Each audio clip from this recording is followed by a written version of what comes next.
everybody. Welcome to the WCBT's second press conference for the 2021 TPC at Sherwood. The second event on tour of the 2021-2022 season. We're going to introduce our media people. First up, we have Mr. Jeff Young. What's going on? Perfect. And then we have JB Rainsberger. Good evening, folks. Ms. Jen Baldwin. Hi, everybody. And Five Pin Universe's own Mr. Daryl Bradley. Right. Wait for me till the end. Thanks, buddy. Yeah, you're welcome. And that'll be the order they'll be asking questions for the first guest. And we'll bring in our first guest here right away. Thanks very much, guys, for doing this. And hope you got those questions ready to fire.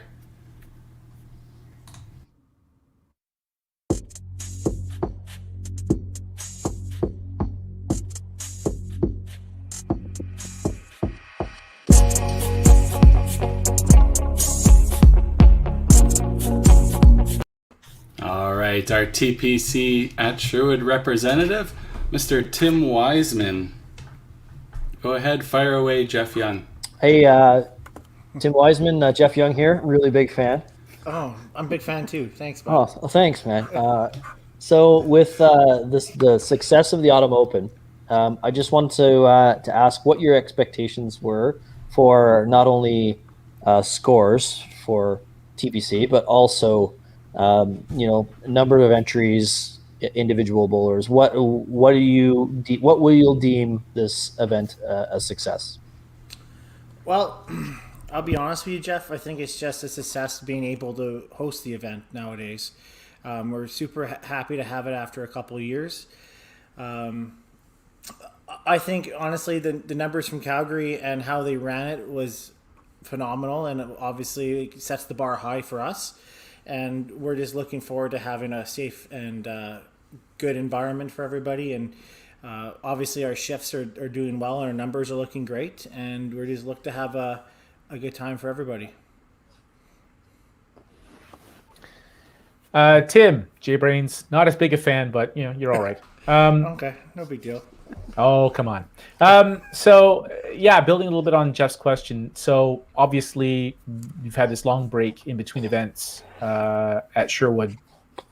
And on the one hand, you've had a lot of time to think about what you want to change. But on the other hand, it's hard to think about that when you have such a long layoff. So is there anything in particular that you wanted to do differently in preparation for this tournament, maybe compared to years past?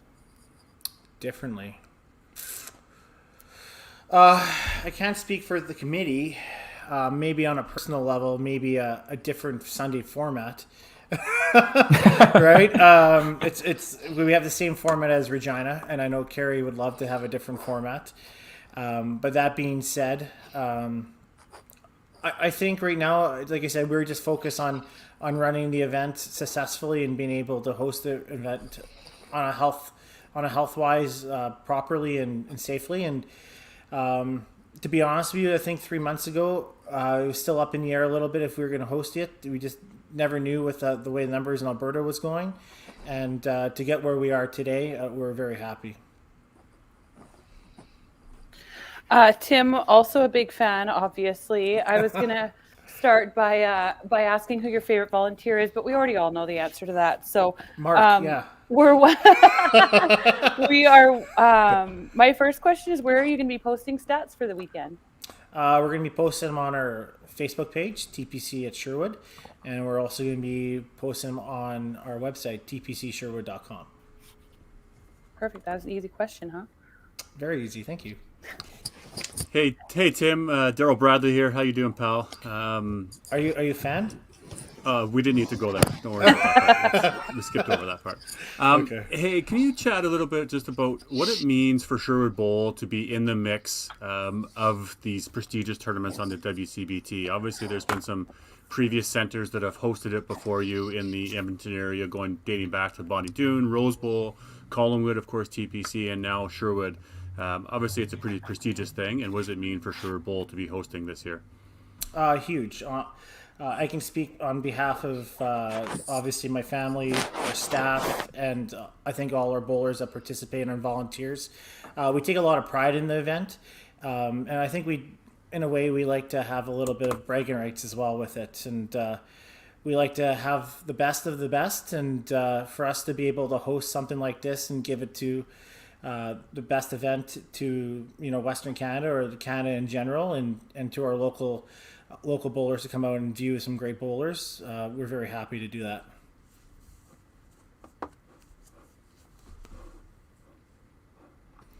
Hey Tim, I just wanted to ask you for anyone traveling from across the country who's interested in maybe not only bowling in TPC but any of the WCBT tournaments.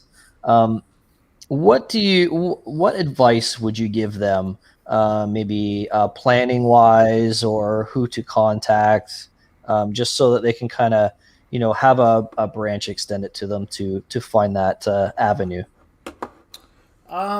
Contact wise, I mean, any of the local or any of the committees out there, Regina, Calgary, Edmonton, Red Deer are very great to talk to. Obviously, the WCBT is a great avenue to reach to. I mean, they can also give you the right direction on that as well. We're fortunate nowadays. I think there's a lot of open communication and a lot of help when it comes to a lot of people coming out to these events. My suggestion is when you come out to these events, I think we're past the point now when it comes to people hoteling it. A lot of people don't like to hotel, saving money, looking at saving costs. Airbnb is a cheaper route now. You're looking at maybe sharing a place with, hooking up with a buddy and maybe sharing a place at a local person's place to save some costs and whatnot. If you're coming out all this way to play an event, I don't think one shift is enough. I always recommend playing 2 shifts now. I mean, the money's there now. Your cut money's instead of $200 we used to have in the past, now it's $400, right? And make sure you play the side pots. There's cash to be made on each side. You never know where you're going to throw your perfect game and win $9,500, right? Like Randy Main, right? You never know. And take it all in. If you're coming out for your first time to participate in these events, play all the events if you can. Play your doubles, play your bakers, play everything like that, and get out to meet all these people, because the community that we have out here is second to none, and it's great to build those connections. So Tim, we talked a little bit about the prestige of the event, and how much you're looking forward to running the event after a long layoff, especially for, as Jeff points out, for people who maybe are thinking about coming from across the country, or who maybe haven't made it out to a WCBT event before. What do you think you and your organizing committee, the people who work with you on this event, what do you think you do really well that contributes to this event being a success? Teamwork. I think we have a great amount of teamwork together.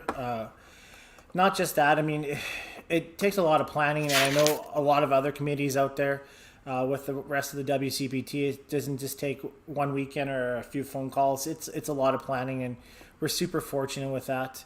I don't know. We're very fortunate that we in Edmonton and area, and even in the province of Alberta, we have such a great core amount of people that come out and support us and volunteer and help us.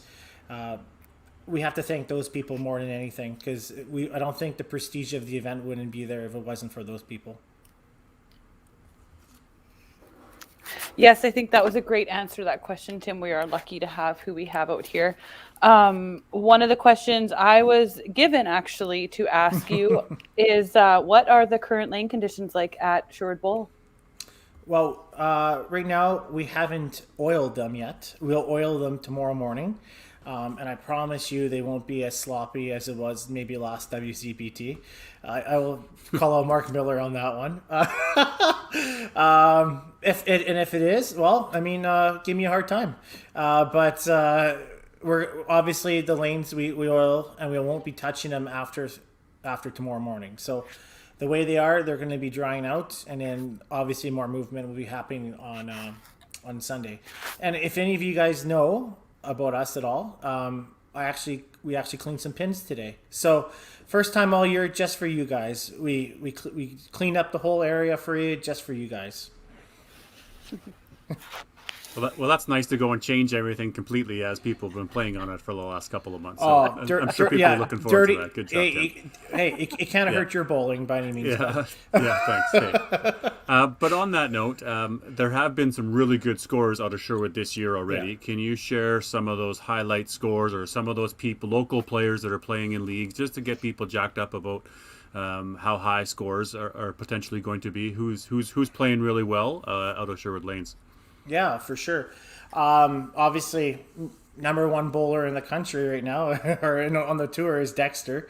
Dex is playing second to none right now. He's averaging close to 290 or 285 on Sundays, and he plays half decent on Thursdays, but he has to play in front of Kerry, so it makes it tough. But then you have Schultz. Honestly, Schultz has been playing unbelievable on Thursdays. Schultz is I think he shot like 1,060 a couple Thursdays ago, and he was really dialed in. He's a guy, honestly, you guys really have to start looking at. Obviously, he's always been a name out there, but coming off of COVID, I think his back's in good shape, and I think he has everything sorted out, and he can be a real dynamite out there. So watch out for Schultz. Obviously, some other ones. Weber plays well. I think he found something last night. And when he finds something, you better watch out for Weber.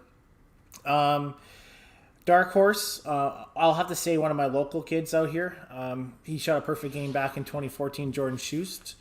Jordan Schutz, he went on practice and he shot 418 and a 1,050 triple. So Jordan can definitely play. He's a naturally gifted athlete there. And if you're looking at some ladies that are playing from our local center, obviously Katie Rayner, Jenna Lamoureux, and Heidi Mapstone, all three really solid players there.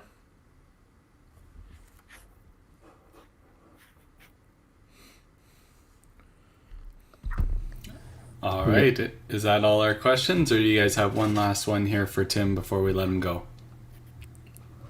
I got one more there, Tim. For you. I could go one more round Yeah, too. my question is for you, Tim. Obviously, we've been chatting here on the business side of things. Mm-hmm. You yourself, how are you feeling on your own game, your own expectations, your own thoughts going into the weekend here? Playing the TPC. Obviously, you had a great autumn open. Aside from Kerry on the 5PNU crew, the better than Dex and better than Weber. And so, how are you feeling about things going in yourself, buddy? I actually feel pretty confident moving forward. I played obviously really well on Sunday.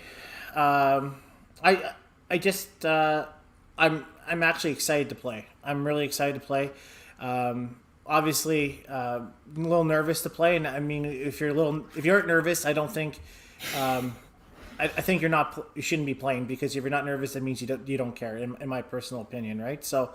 Really excited about it. Really excited to play the Invitational tomorrow. I'm excited to play against Dwayne. It should be a great match. And then, I feel real confident with it. Honestly, probably more confident I've been in a long time. So, feel real good about it. So, Tim, if you're that confident, then what's personal success for you for this event? Do you have a goal in mind, or are you just going to try to go as far as you can? Everybody says, obviously, I want to win. I want to win, but for me personally, especially on the main event, I haven't made the cut in 2 years. There, I just want to make the cut. Obviously, the cut being a higher cut the last time we hosted, making the cut for me would be good, and then just getting to the match play where anything can happen, and I think I can play very well during the match play this year. So, I think that's where that's my focus right now. I don't like to aim at the high totals. I don't want to think about 2,200 or 2,150. I just want to execute my game each and every game. Well, good luck and stay excited. Thanks, buddy.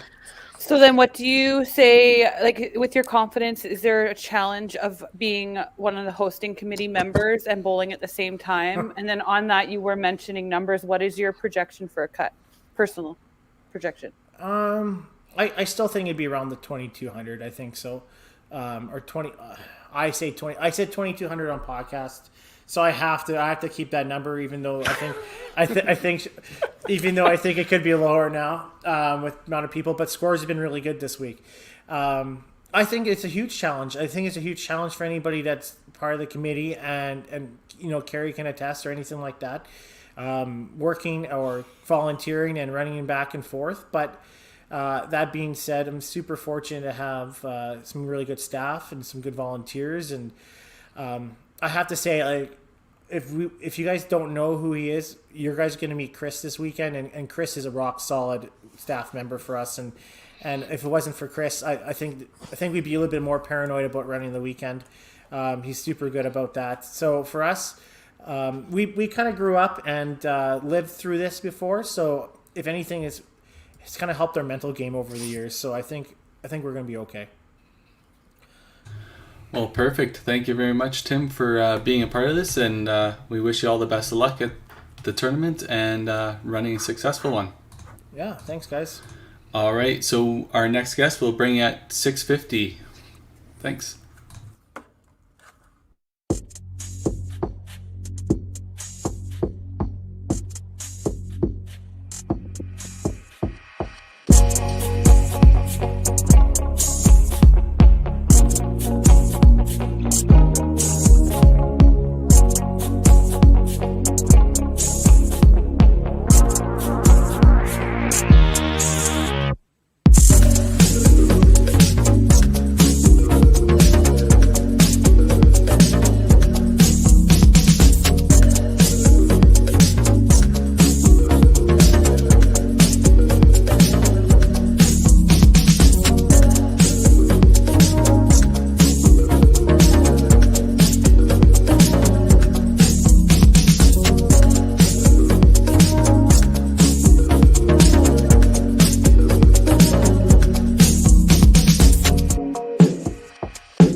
The WCBT's latest tour champion 2020, Mr. Greg DeGrazia from Thunder Bay. JB, you have the floor. Hi, Greg. Welcome. And I'd really like to know, as tour champ, how does that factor into how you think about coming into this event? Well, being the, I guess, reigning tour champion, try not to put too much extra pressure on myself. Just want to come in and bowl as best I can. The Autumn Open, it went okay. Didn't go great. I didn't really love my shot, so I'm hoping that this tournament goes a little better. I feel like I have a lot more confidence now, just with the last 3.5 weeks that passed, getting out and shooting some more. So, yeah. Hi, Greg. I'm looking forward to seeing you tomorrow. My question for you is, do you play any different at specific houses, example, Sherwood Bowl, knowing that you have been successful there in the past? Honestly, I have a pretty simple style. I kind of just do the same thing pretty much everywhere I go. My shot and my style usually works at most places. If it doesn't, I usually just make some minor adjustments. But usually, I just tend to play the same everywhere I go. I usually just use one set of balls. I don't really do too many adjustments, and it's usually works out not too bad for me. Hey, Greg, Daryl Bradley here. Hey, Daryl. Just, strategy. Tomorrow you're going to play the first shift, and then tomorrow night you've got the invitational, potentially signed up for a couple more. I guess what's the strategy going in from a tournament? You got in here early today. I saw you at the lanes. You're throwing some balls. Just talk about your overall strategy for a big event like this.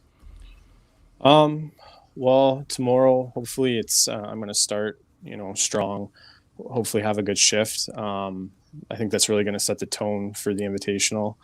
I went back and forth whether I was going to play tomorrow morning or wait till Friday, depending, because, if you go in there tomorrow morning and have, a rough 8 games, it's going to kind of be a little more stressful coming into, play $1,000 event with the high stakes. But I'm hoping that tomorrow goes well.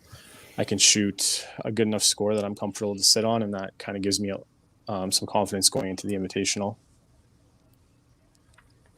Hey, Greg, Jeff Young here. Coming from Thunder Bay, and I mean, you literally bowl everything, and I would assume that with that comes quite a bit of traveling and planning. What gets you motivated to, hop on a plane continuously, fly to a club tour or Timmins or WCBT? And has any of that changed since our layoff? Has there been a fire burning even more? Is it hard to kind of get going? I would say it's definitely like the people. The most exciting thing is to come and see everyone that I only see a few times a year. That's definitely the biggest motivating factor. It is a lot of planning to come to all these events. Like I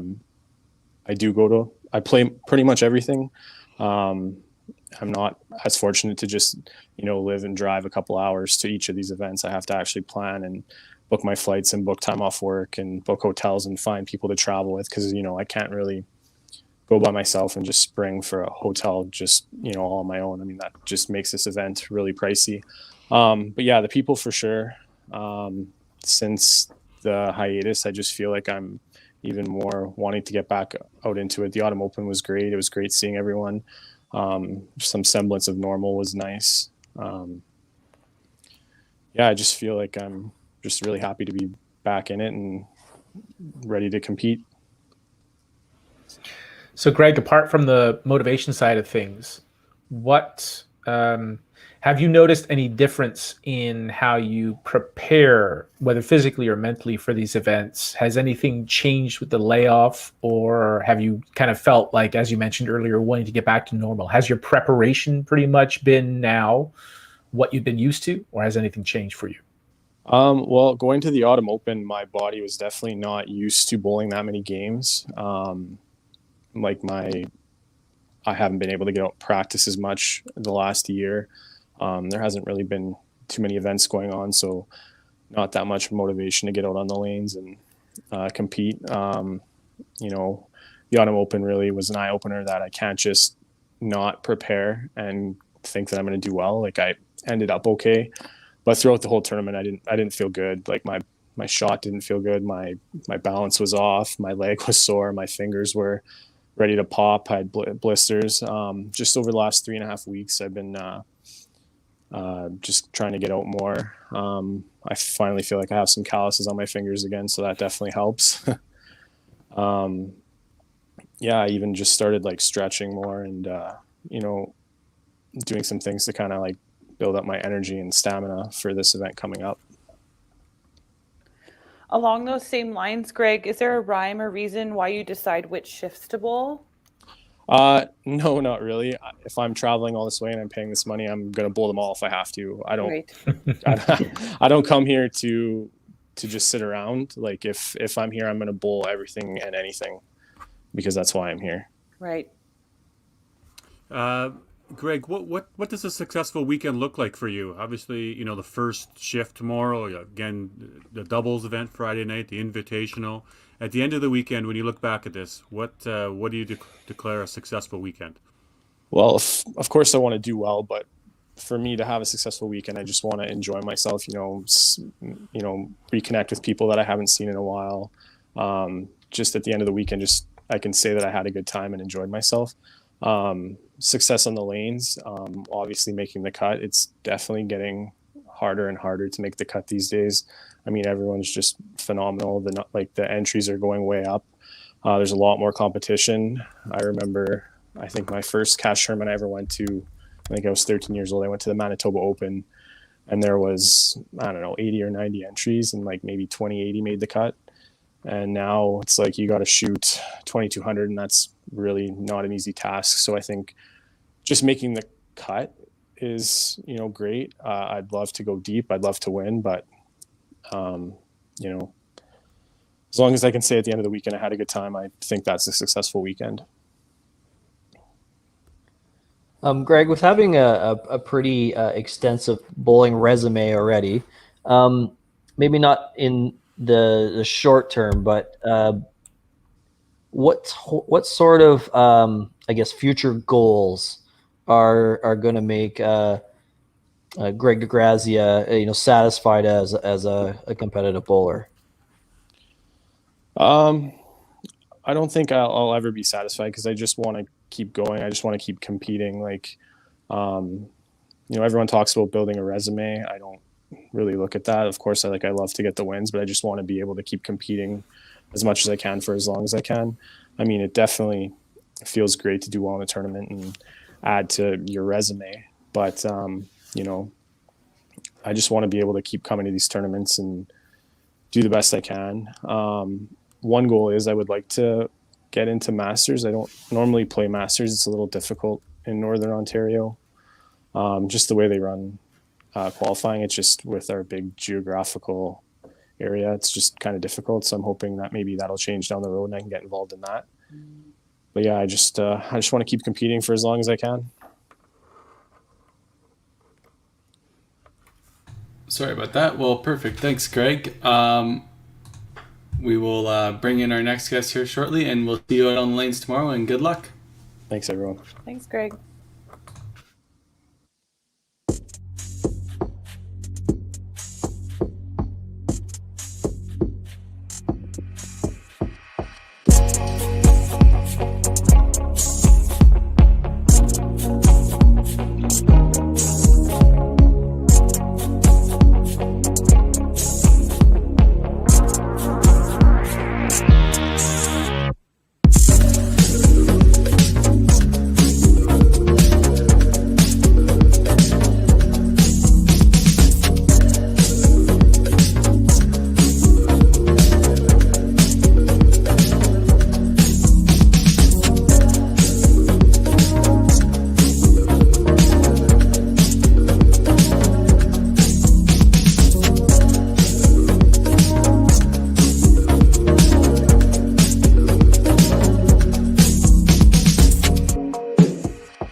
Here we go.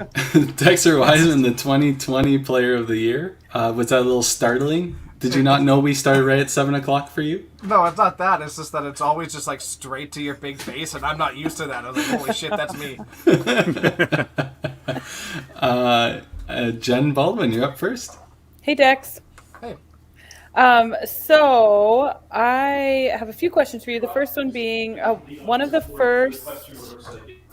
what is your favorite part of this TPC event and why? Absolutely seeing everybody. That's always the best thing about bowling, period, is just seeing all your friends come to one place. I'm very proud of the event and that's a big part of it too. It's grown significantly, largely due to like WCBT and all those things as well. But I'm very proud of the TPC and the tournament that it's become, and continually having to add shifts and events to it to make it a bigger and bigger event. So my favorite part is, having the people come and, experiencing what the TPC has become. Hey Dex, love to get into the mental side of the game for yourself. Do you get to a point where you just have expectations and knowledge that you're going to make the cut? It's just an automatic, or are you still living in a world of I hope to and I want to? You've obviously made a number of cuts and gone deep in tournaments. So is there a transition somewhere that happened over the years in the mindset to now an expectations? It just becomes automatic. You know what I mean? Yeah, kind of. It's definitely different now than it was. I mean, back when we first started doing the cash tournaments, you're right. It was a hope to make the cut. It has certainly become an expectation, and I don't know if that's a good thing or a bad thing, but it's definitely become an expectation to make the cut. There's certainly a comfort level in the fact that, in the last 3, 4, 5 years, I've averaged, 275 in league. So there's definitely a comfort factor going to tournaments knowing that, hey, you know what, you shoot average, you're probably going to make the cut. So that's definitely changed my thought process when going into it. It's a lot less pressure and more just focus on execution and your shot than it is really worrying about where you're going to end up in the cut, because you play your game, you're going to make it. Hey, Dexter, Jeff Young here. Huge fan of your brothers. I just wanted to ask, so we've heard that you've been bowling very well, and some in your family are clamoring about your potential at this tournament. Just want to know what you've been doing, since the last event in preparation of this tournament. I mean, no different than most other tournaments, really. I actually threw a couple games yesterday for the first time, and that was just so that Kelsey could throw some balls and have somebody to play with too. But outside of that, I've just been doing my league, and my 2 leagues, my Thursday night league and my Sunday night league, and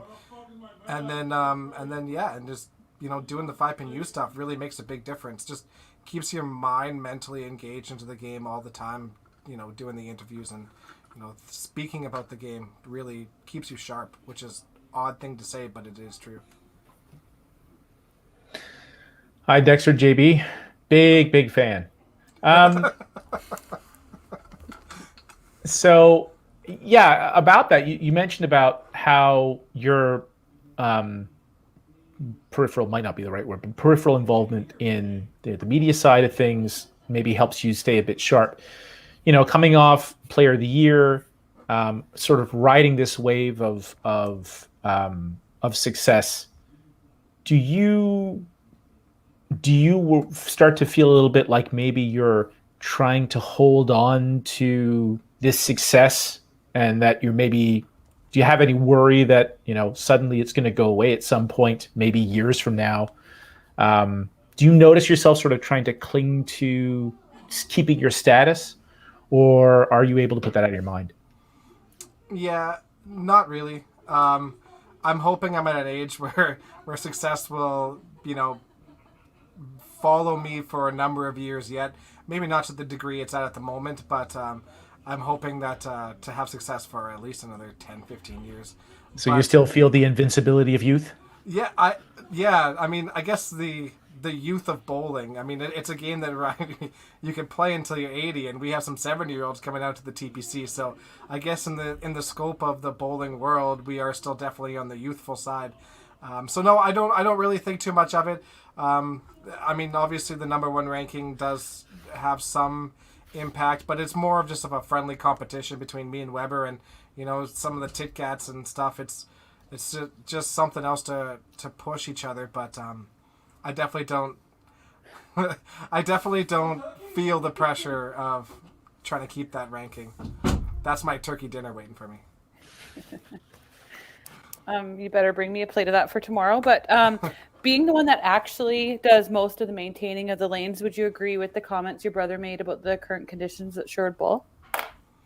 I didn't hear the comments. You're not even but watching it. I'm disappointed in you. I was preparing turkey dinner, but yes, I agree with everything you said.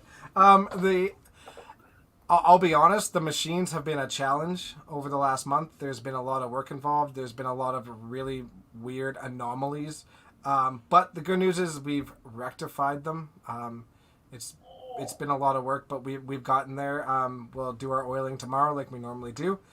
And then we'll let that oil sit for the weekend, and it will start to dry out over the week. But usually when it starts to dry out a little bit, the pinfall starts going up too. So expect some huge scores on Sunday.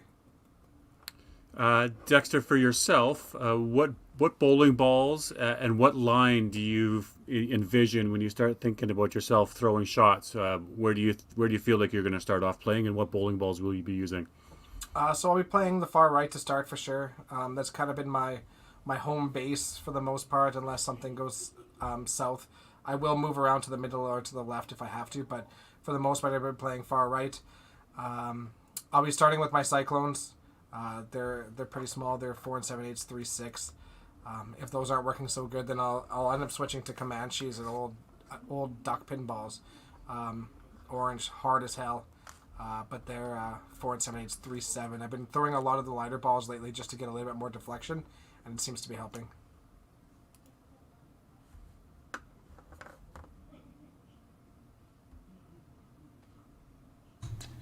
And I guess that'll be the end of the questions for Dexter. Oh, actually, I got one more. Okay, perfect. Yeah. So what would you say is going to be the mechanical key for you to perform well in this event? What mechanical thing are you going to be paying attention to? To start with, I mean, obviously it changes based on how things are going, but to start with, small movements in my shoulders in the first couple of steps tend to force me to put the ball down and not be able to get over my shot the way I'd like to. I don't want to sit there and focus on being over my shot. So to rectify that, I really focus on keeping my shoulders square in the first two, which allows me to get over my shot naturally and have the arm come through naturally smooth. So that'll be my focus for the first couple of games. As long as things are going well, then it'll stick for the rest of it. But yeah. All right. Well, good luck. Thank you. Do you also have a cut projection for us, Dex? 2,200. I was surprised. I did hear Tim make that comment at 2,200. Yeah. And normally Tim undercuts it by a mile. But no, I think 2,200 will be the cut. It was the cut last time. We should have similar pinfall and similar entries. So I would bank on 2,200 being the cut. He did say he thought it was going to be lower, but kept it at 2,200 because it's what he said in podcasts. So I think 22 is pretty accurate. Yeah. What's your favorite part of the turkey dinner you're about to have? Ooh, probably, turkey, the stuffing, and the gravy. Yeah. Well, now that we're all salivating, Dexter, go have your turkey dinner, and we'll see you out on the lanes, and best of luck running it and doing all that. Thanks. We'll see you guys tomorrow.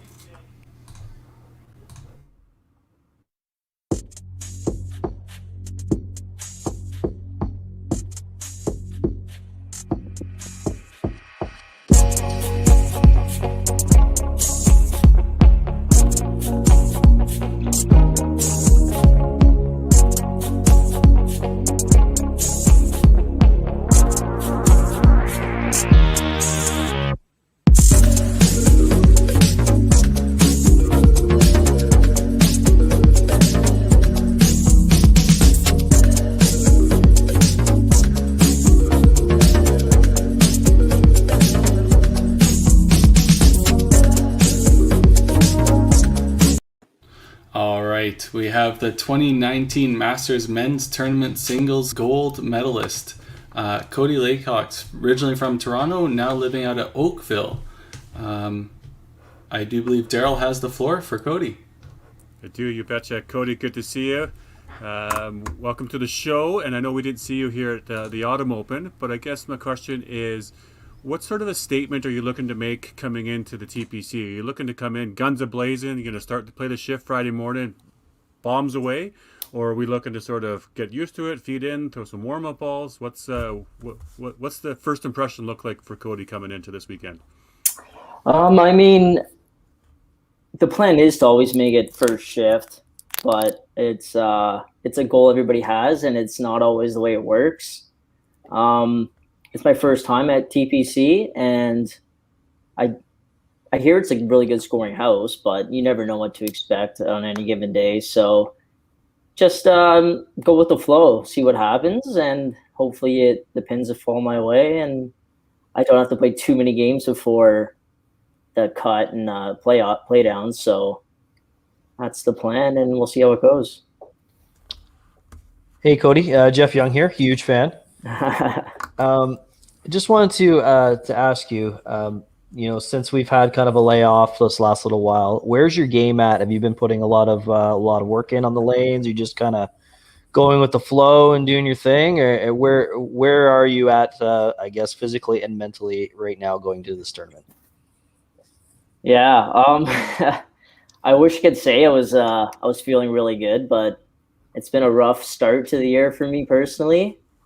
I haven't played that many games. I'm playing 2 leagues this year for the first time in my life, so that's a bit different. But I went out last weekend with my girlfriend, Krista, to practice, and we played 5 games. And I think midway through the 4th game, I was pretty sore and tired. So we'll see how this weekend goes. 8 games is a lot.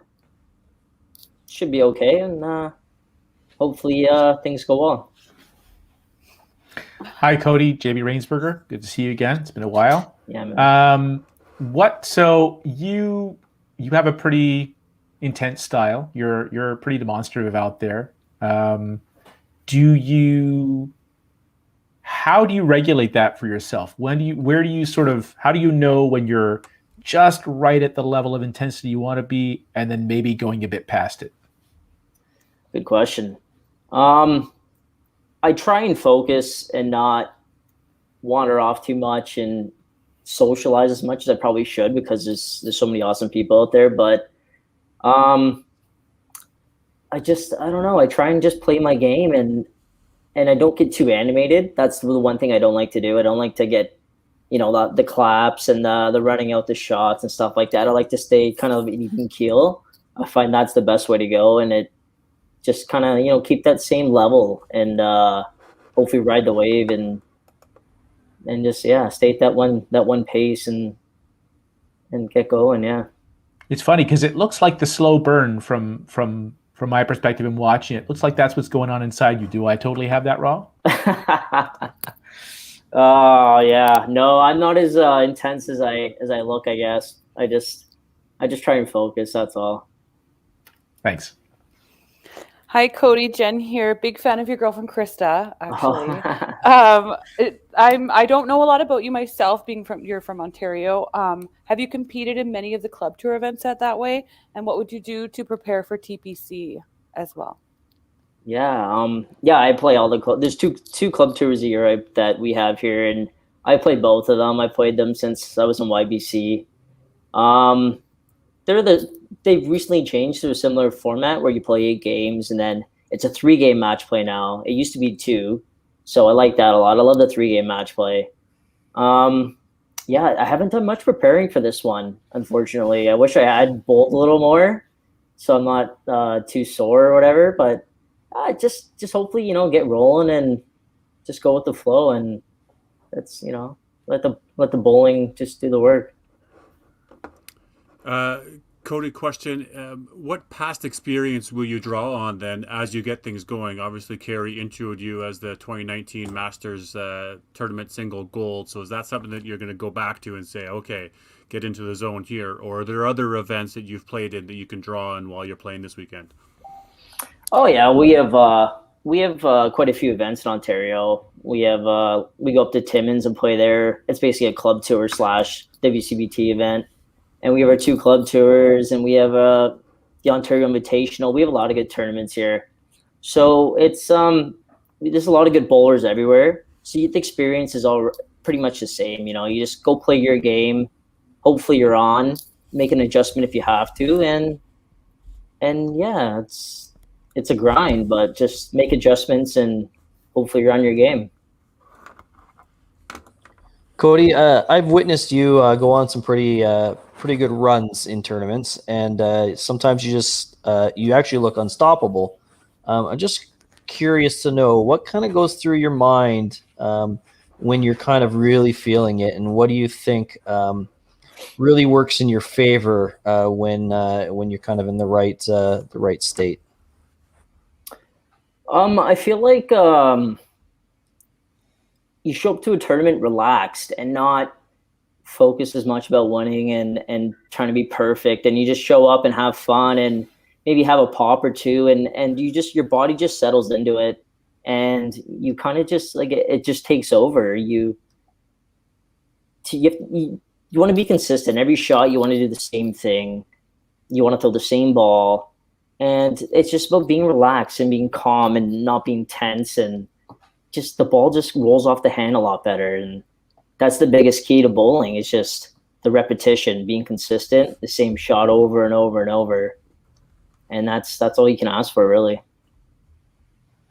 So then on that note, is there something, a habit you have, something you do that creeps in every so often that kind of makes you go, no, I need to get back to what I was doing? Is there sort of a thing that tends to happen to you that maybe throws you off a little bit from time to time? Yeah, I think I kind of go through a little routine in my head before I go up on the approach. It's mostly just the basics. Keep your feet slow, stay up tall, square to the line, and make sure you follow through. It's pretty basic, but if one of those things are off, then your whole shot can be off, right? So it's just stay slow, get your timing down, get to the line square, and make sure you follow through, and then it should be pretty decent after that, really. Well, and I hope you're feeling that on every shot. Good luck. Mm-hmm. Thank you. Cody, same question I asked Dexter, and I'm kind of curious for all of our guests here tonight, is from a technical component. What type of bowling shoes are you even wearing? What sliders do you normally wear? And what type of bowling balls are you using? And further, what line is a perfect line for Cody? If you can settle in and start throwing a perfect shot, where does that come from? And what is it all comprised of? So I just bought the new the 9s, I think they are. The SST 9s, I think. And I actually bought them too big, so I've kind of been working with them. I went back and forth my old shoes and those shoes the first couple of weeks of bowling, and I've kind of settled into them a bit. I'm comfortable now. I have soft rolls. I think I don't know the technical, the biggest ones. I think whether they 5 pounds or 5 inches, or whatever they are. I only have one set of balls. That's all I use. I don't really believe in changing balls too much. That's an old school theory. I don't know, but it's just more about if it's not working, it's more about me, I feel. It's not the ball so much. So I'll move myself, I'll move my feet a little bit, or I'll move my mark a little bit. And I pretty much up the middle. Play a little bit of right to left cut, mostly end over end. And if stuff's not working, it's too tight, a little bit of too many picks in that, I'll kick it left. I don't tend to go right. I'll go left a couple boards with my feet as far as a dot over, and I'll still play up the middle just with a little more angle. Well done answering my 3 questions all rolled into one. Yeah, So that was a tough one. best of luck to you this Thanks, weekend. man. Looking forward to seeing you out here. Appreciate it, man. Perfect. Well, thank you very much, Cody, for joining us, and welcome out to the West when you get here, and we'll see you out on the lanes. Thanks, Gary. All right, we'll bring in our next guest and in a minute.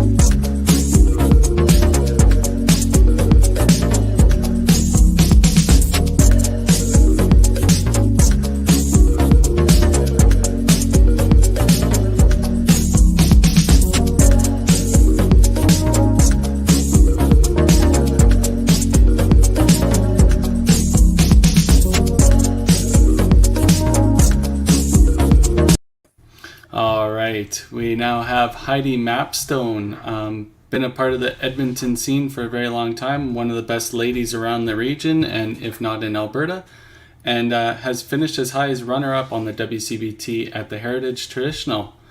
I think we're back at the top of the order. Hi, Heidi.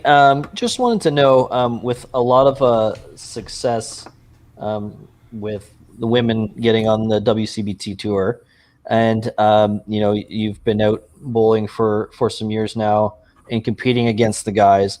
Can you touch on how you feel, being, partly responsible, maybe kind of paving the way for some other women to realize that, hey, we can compete against these guys and take their money? Take their money. Well, we'll see about that. Honestly, I haven't really thought about myself paving the way for others. I see people like Diane Violini and Tracy Smith and Jen Smith, and they've kind of inspired me to do my own thing. And to be quite honest, I don't always have a lot of confidence in my abilities, but moving up to Edmonton and competing with all these top players has really helped my game. And every time I compete, I kind of surprise myself and, kick it up a notch. And that encourages me to compete the next time. So I don't know, maybe when my career is done, I can look back and be proud of what I accomplished. And if I can encourage some other ladies along the way, that's awesome. Hello, Heidi. It's JB Rainsberger here.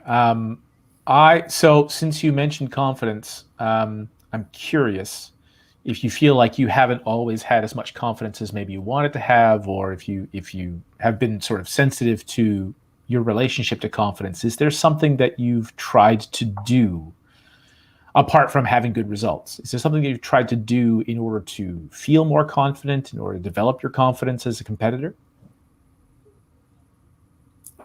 Generally, I take it ball by ball, and if I can pick up, if I'm not doing what I feel is my best, then I try and pick out one or two things, and if I can slowly make improvements upon that foundation, then that helps build my confidence. So it could be as simple as making sure that I'm following through, and if I'm hitting my spot, then what's the result, and if I need to make minor adjustments on that, then I do that and I build from there. Thank you. Hi, Heidi. I was wondering if the Pro League has helped you get excited to compete after such a long break with COVID. Yeah, coming and bowling that first week of Pro League was a lot of fun. Just having a team around me and being excited about bowling was a lot of fun. It reminded me what it was all about, and I guess team bowling is probably my preference over bowling as an individual. Mm-hmm. Hey Heidi, DB here, my turn. Super happy that you're playing this weekend. Super happy that you're playing in the Invitational tomorrow night.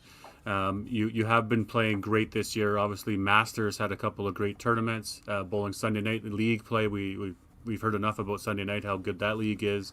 But my question is, what's driving you and what's motivating you to continue to compete? To do as good as you can, to play in the leagues, to play in the pro teams, to play in the opens, to play in the Masters. What keeps you going? What's the driving factor? I think mostly it's just seeing how far I can push myself. Every time I go to another tournament, I learn something new. I learn about a new accomplishment, and now with the people being inducted into the Hall of Fame, that's another driver. So, what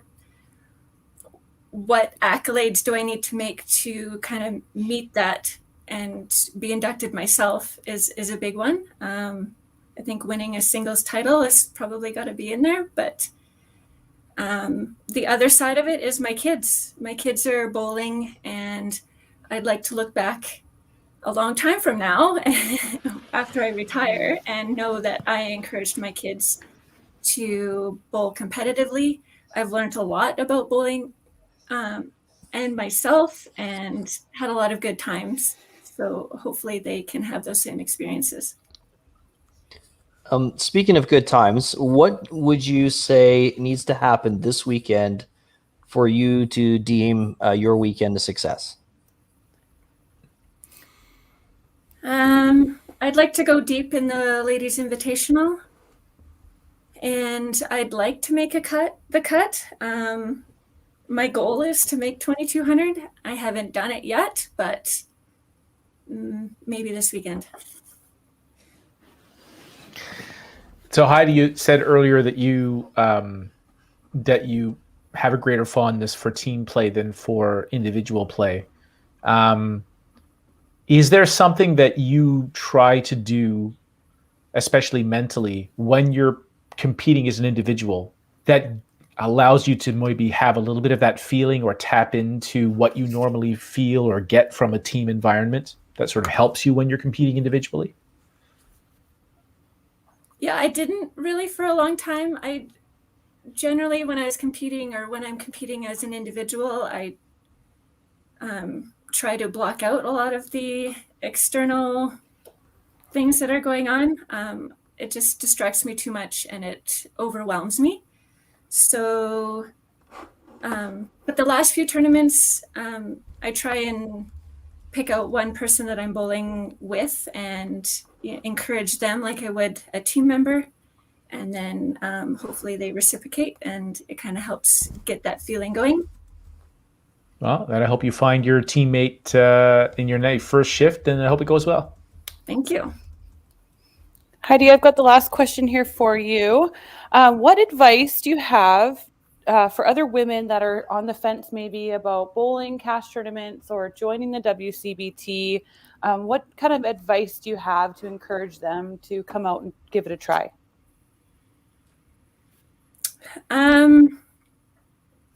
Until I started playing, like I think the first cash tournament I played was out in Regina, and I really didn't have any hope of, I didn't think I could make a cut, but I did.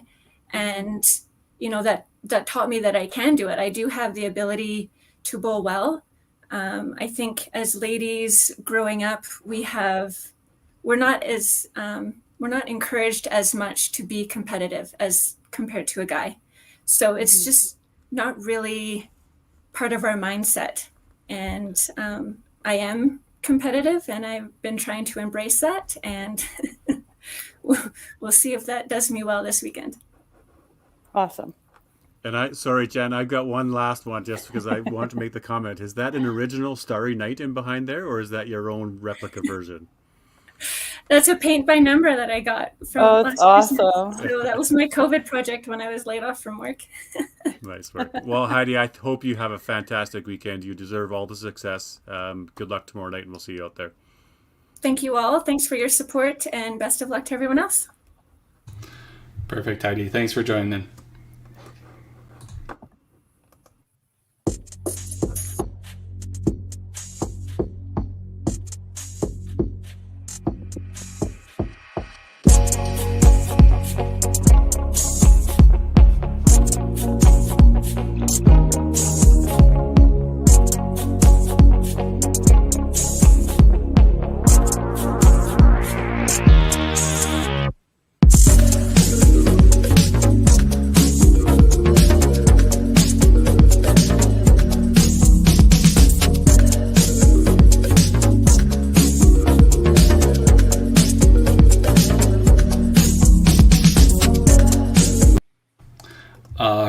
We have Bradley Tiggett, WCBT inaugural winner, champion, player of the year, whatever you want to call it. There was no tour championship at that time.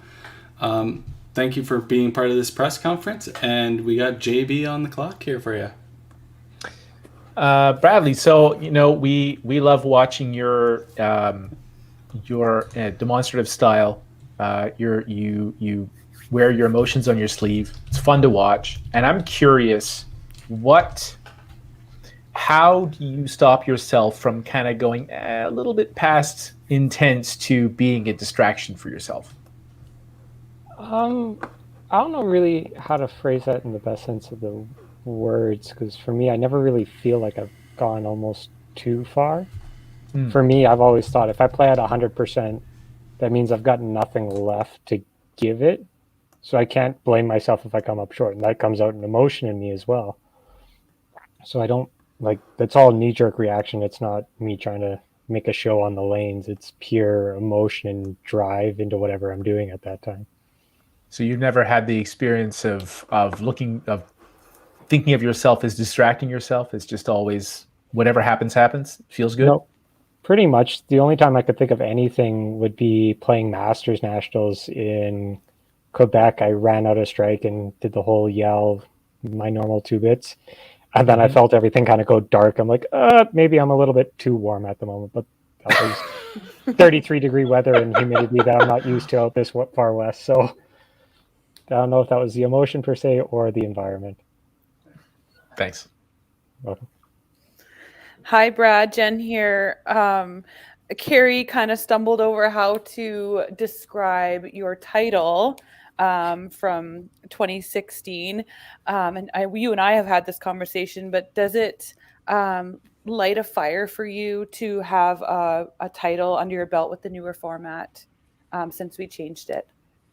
Totally. That's the big knock. Like it didn't really bother me until the next year when I saw they had the Tour Championship trophy. I was like, that's awkward to say. I've got a name on a trophy that I've never even touched or saw until the year after I'd won. Yeah. So for me, it definitely reignited everything. Not that it wasn't necessarily there to start with, but to prove that I could do it under any format, not just have hey, look, I had a great year. I finished first. And the Tour, I finished first at tournaments. I competed and went deep in all the ones I tried.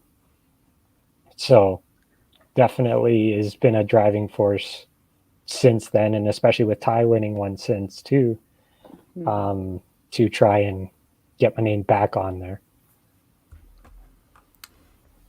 Hey Bradley, DB here.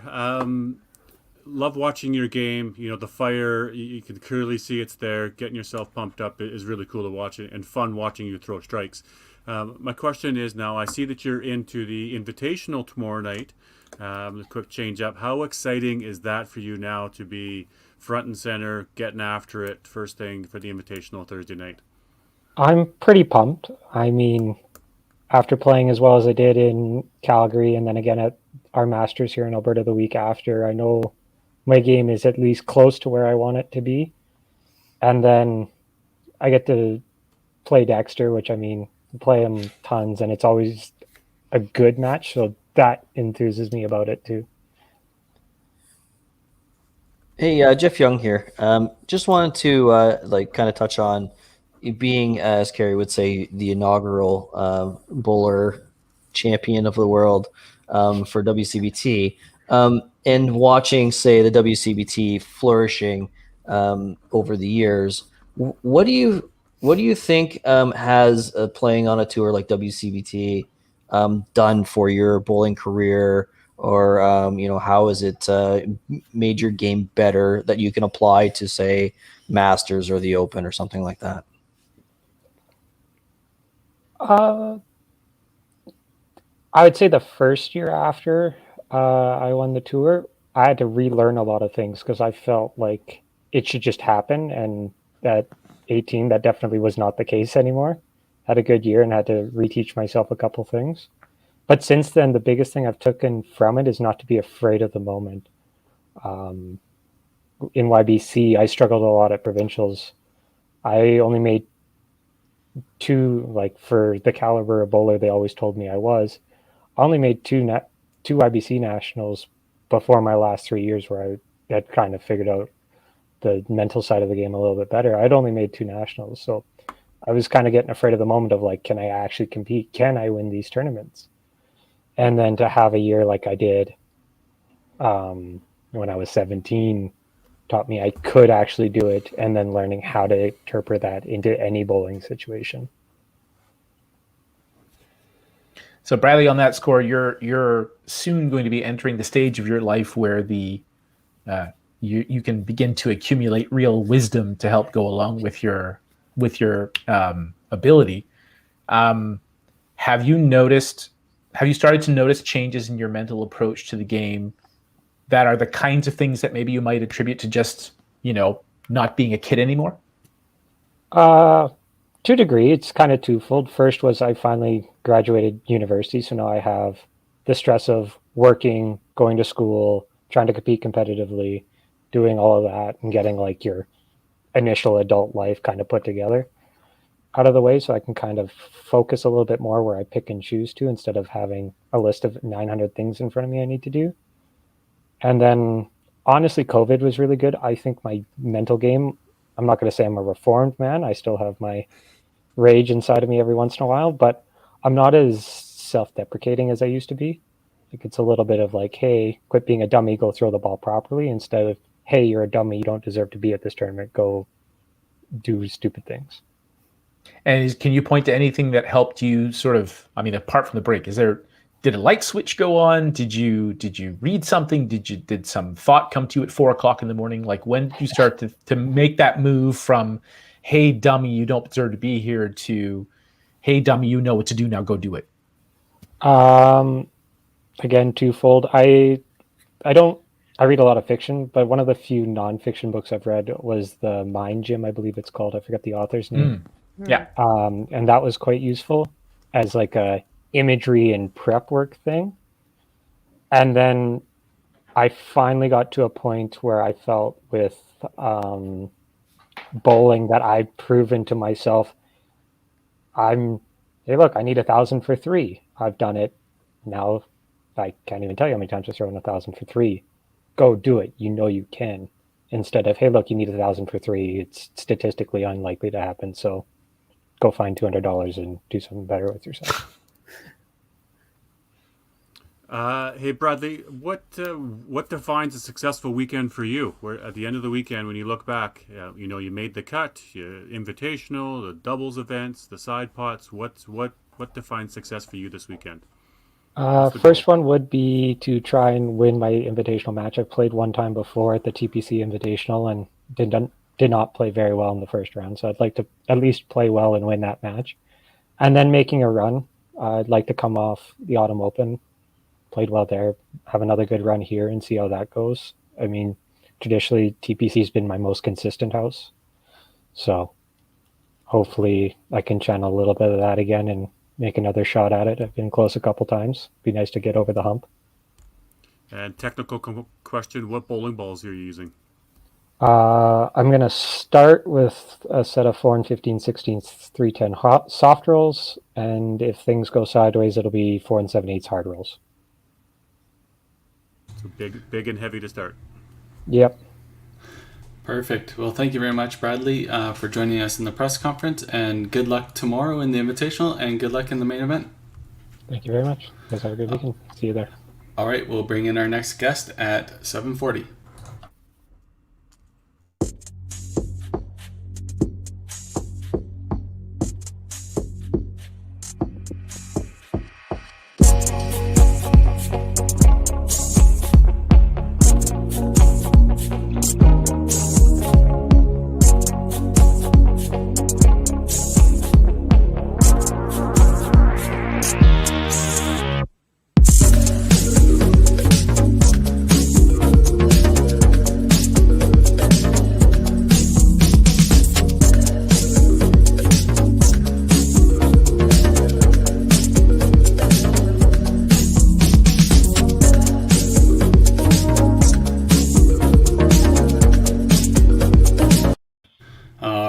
We have Mr. Matt Schultz, 2014 TPC at Sherwood champion, has won a title as recently as Regina in 2018. Thanks for joining the press conference, and I do believe Jen has the floor. Hi, Matt. How are you? Good, yourself? I'm good. As a person who is expecting a child, I figured a good question that you could share with a lot of people who also have children on the way or new children. What are the struggles you find with being a newer parent and balancing bowling with you and Danielle? for the weekend? Hey, it's scheduling. 100%. It definitely plays a factor. For a lot of years, I've seen a lot of different players that I grew up mentoring and so on, kind of go through the same a little bit of a struggle trying to play competitively, and also have your significant other play competitively as well. It's just TBC and the tournaments lately have kind of given a little bit more advantage to that, because there's more shifts added now. So having those Thursday shifts definitely make a difference, to kind of schedule around kids and day home and all that kind of thing. So also it's not as bad for some of us because we're one big family with our bowling world, that if our kids do come to the lanes, there's some people that can help us, kind of do a little bit of child minding a little bit. Mm-hmm. Hey, Matt, DB here. Nice looking trophy case in behind there with some shirts. Well done, representing. I don't think I know where some of those got made. My question to you is, Tim mentioned earlier that you're throwing the ball really good right now and definitely one to watch. What's happened recently? Where's the game at? What's the change? Obviously, you played Autumn Open. Don't think you made the cut. But what's happened since then, and why the big change and Tim, throwing your name out there to be one of the favorites for the weekend? I've had some big struggles in the last couple of years that I'm slowly figuring out how to work around them a little bit when it comes to my game. I've had some medical issues in the past that are long term. So I have many issues like focusing. I have many issues with longevity of playing many games due to my back injury. So I've found a good balance of being able to consistently throw the shot right now by doing many adjustments, but a lot of things is just mental focus for me. It's just changing the mindset to know that I have to deal with what I got to deal with. I'm also going through a bunch of different rehab programs and stuff like that because I did have a stroke. The stroke affected my mental capacity of focusing, staying focused on a spot, doing all those kind of things. So I've learned to adapt through these programs. I've learned to adapt on the lanes, but I've also put some time in my bowling shoes on the lanes. I've actually been practicing with Daryl a little bit when we can here, and that's made a big change. I've been one to adapt my whole career, and this has definitely been a longer curve to kind of figure it out, but I think I got it dialed in. I'm kind of going along with what you were just talking about there. Going into this weekend, what do you feel are some realistic goals or wants in order to deem this weekend a success for you? For me, it would just be making the cut. I've struggled in the last few tournaments just due to the struggles I got in my personal life and my physical well-being. Where I've been playing, just in league and locally, I've been kind of back to my higher level. So my goal is to make the cut. After that, it's just to hopefully go on a nice run. Hi, Matt. JB Rainsberger here. First, congratulations on dealing with those physical and mental struggles. I can imagine that it's been trying at times. I'm curious. Some people can react to those kinds of situations and give up. Obviously, you haven't. But some people can maybe find it in some ways a bit freeing that maybe when you lose focus for a moment or when something physical goes wrong on a shot, that you can kind of just say, well, that's kind of how things are for me right now. Have you found in readjusting to that you've been able to embrace that sort of, shit happens kind of way of thinking about it? Yeah, it's a hard mental retrain of your brain to just accept what's happened, and what could be holding you back. You can't have those mental blocks in there. You got to always have the focus as I am going to do it. It was definitely something that was holding me back for about 2 years. Is I never had answers for why I wasn't able to compete. I didn't have the answers to, is my back going to be better? Am I going to get mental strength back? Am I going to be able to get my focus back? Honestly, within this last few months of my bowling kind of going to the next level, I literally just got deemed having long-term disability with my eyes. I'm wearing different glasses that I just got today, actually, that, take down the light sensitivity that I got. I have really high light sensitivity right now due to my strokes. So once I kind of got those answers from the doctor, that actually gave me that relief to kind of just say, okay, you know what? It is what it is. You got these disabilities, you got these things that you got to deal with, but you're no longer going to let them hold you back. You got the answers you needed. You know that it can't get worse, but it's not going to get better. Now let's just adapt to that and make everything from the first step forward in your life better, your bowling better, and keep moving forward. Well, good luck. It sounds like constraints breed creativity, and it seems like you've really responded well. So being someone that has played on the tour, pre-tour, for a very long time now, from a young age, what would you say to encourage more youth bowlers to come out and compete in the cash tournament circuit? You have to surround yourself with people that you want to become. That's something I've learned in a little bit of the business side of things that I've kind of done over the last, 5 or 6 years. A simple thing to look at it. Do you want to be a millionaire? You can't surround yourself. You have to surround yourself with millionaires. Do you want to be a good bowler? You got to surround yourself and be mentored by those good bowlers. And I can say right from a get-go, I was mentored at the age of 14, even younger, 15 years old. I was mentored by people like Lynn Howell, Bruce Mortar, Gino Zebarth, Vince Chartier, Greg Gigliuk. I got to play with all those guys on Masters teams. Those guys elevated my game to the level that I'm at now. And the one thing I can honestly say is I can mentor people below me. I hope they reach out to me. I hope that I can do the exact same thing over again for them. Matt, let's just end with the technical side of things too, because I know you're going to say something different than what everybody has here, but I just think it's interesting for the audience to know that there's no set formula, and not everybody's using the same bowling ball and bowling shoes, and you also make your own bowling shoes. So let's chat about your shoes, your bowling balls, and the line that you're looking to shoot this weekend. Well, for me, it's I got custom-made shoes. I've always found that to be the best. I get more comfortability. I can't even say it. I get more comfort out of my own personal running shoes than I did ever out of some of the made bowling shoes out by Dexter and Brunswick and stuff like that.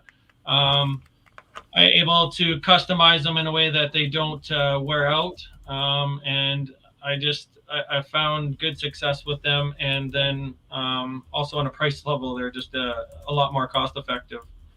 On the side of equipment, I've done a lot of analyzing over the last couple of years and watched. I was a soft roll guy from the time that they came out, but recently just watching people on the tour, watching certain pin reactions, watching certain things that I pay attention to.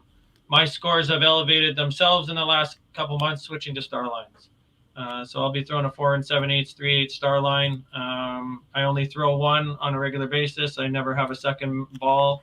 My second ball is always a house ball generally. So at the same time, I'll be throwing a little bit of left pocket, playing on the left side. Well, good stuff, man. Obviously, hope that you have a good weekend. And yes, we have practiced a little bit lately. It's obviously been a pleasure out there playing with you, chatting with you, helped my game too. So wish you the best of luck this weekend, pal. Thanks, guys. Appreciate having me on. Perfect. Thanks, Maddie. Best of luck this weekend at the main event, and we'll see you out on lanes. You bet. All right, we'll bring our next guest in a minute.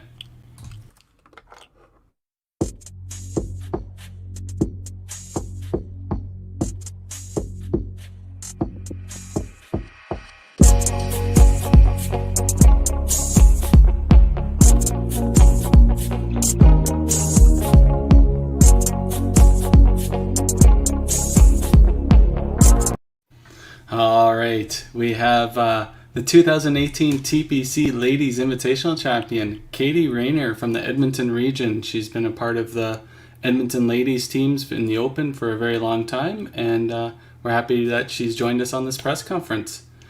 Daryl, I think you have the floor. I am. I'm up first. Katie, how are you today? Good, and you?